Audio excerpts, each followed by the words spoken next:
একদিন মোহাম্মদ সাল্লাল্লাহু আলাইহি ওয়াসাল্লাম হেঁটে যাচ্ছিলেন, তখন এক পথচারীর সঙ্গে তার দেখা হলো। সে নবীজির বিরুদ্ধে কথা বলতে লাগলো, ও এই নবী মোহাম্মদ খুবই খারাপ লোক, তার সঙ্গে কথা বলো না। সে কিন্তু মোহাম্মদ সাল্লাল্লাহু আলাইহি ওয়াসাল্লামের সঙ্গে কথা বলছে, সে জানে না ওই লোকটাই মোহাম্মদ সাল্লাল্লাহু আলাইহি ওয়াসাল্লাম। সে নবীজির কাছে বলল, পথে হাঁটতে হাঁটতে, নবী মোহাম্মদ খুবই খারাপ লোক, তার কথা শুনো না, তার কথা শুনলে বিপর্যয় হয়ে যাবে, সবার জন্য খারাপ হবে। লোকটা নবীজিকে বলল, তবে আপনি খুব ভালো মানুষ, আর আপনাকে সাবধান করছি, ওই মোহাম্মদ লোকটার কথা শুনবেন না সাল্লাল্লাহু আলাইহি ওয়াসাল্লাম।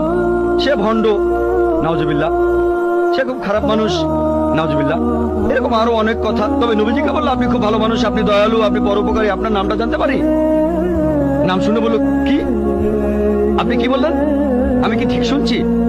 আপনার নাম মোহাম্মদ সাল্লাল্লাহু আলাইহি ওয়াসাল্লাম? তখন সে বলল, আশহাদু আল্লা ইলাহা ইল্লাল্লাহ ওয়া আশহাদু আন্না মুহাম্মাদুর রাসূলুল্লাহ।